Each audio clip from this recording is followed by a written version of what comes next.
Well, g'day folks, Greg here. Well, here I am at Ikea and we've just come here and seen that they've got a $7.95 fish and chips.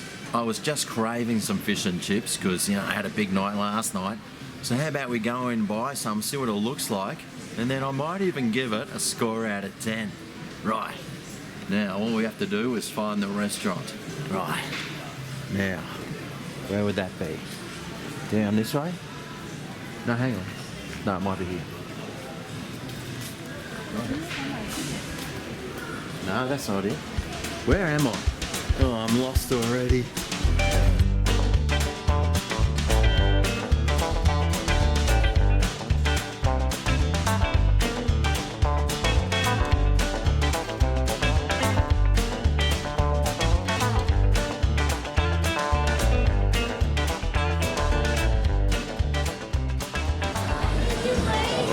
Well, here we go, the Ikea Fish and Chips. Let's suss it out.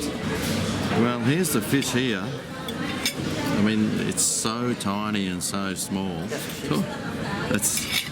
And it looks not appetizing whatsoever. And then the chips, it's a pretty small amount. And well, $7.95 this cost, and it's a really small portion. It'd want to taste extra good for $7.95 for that piddly little amount, wouldn't it? Well, let's find out. Let's try one of their fries.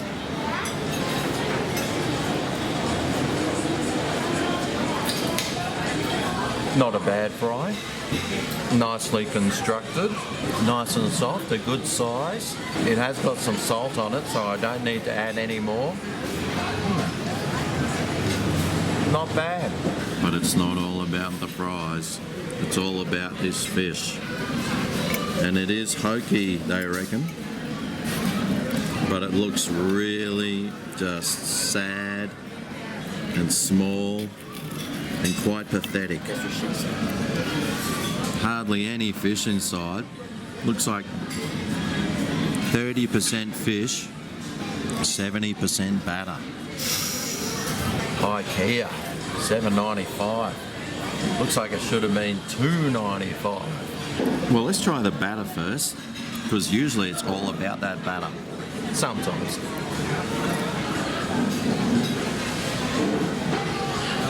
Light, airy,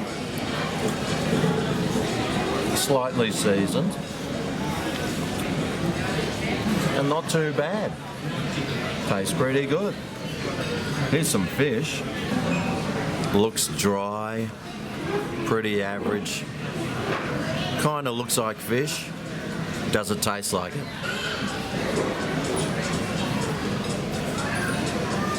It's got that real fishy taste, but not overly. It melts in your mouth, but it is dry.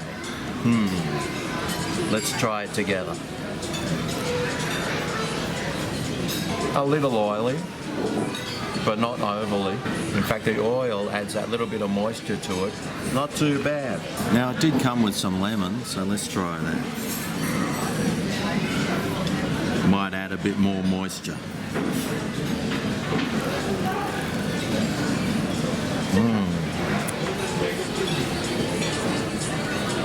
Oh, it's citrusy, but all in all, the flavour, not exactly the best bit of fish I've had, but surprisingly, it's not the worst either. It's actually pretty good. It tastes pretty nice. The flavours are all there.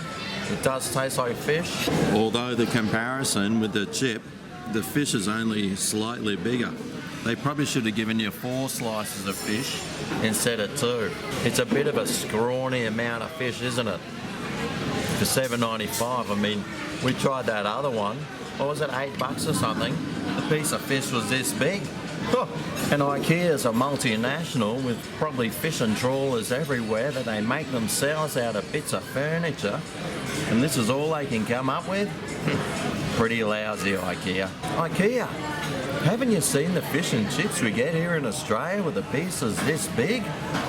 Swedish people, that's small, that's the size that they normally eat.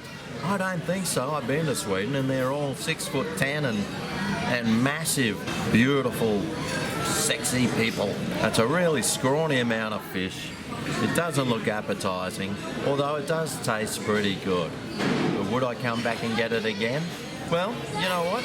I would if they dropped their price to $3.95, which I reckon it should be worth. It's only a kid-sized portion. The chips are bigger than the fish. It's unappetizing, but it does taste alright. And if I was to score it out of 10, I'd give it a 5.2 out of 10. It does actually taste pretty good, but the serving size is just, well, I'm getting a fish finger, not a fish fillet. So anyway, there's the Ikea Fish and Chips. Is it worth getting? Well, tastes alright. Unfortunately, I couldn't construct it myself and save a few more dollars. Ah, well. Anyway, thanks for watching. I'll see you next time I eat something. See you then. Oh yeah, this is Greg's Kitchen, where the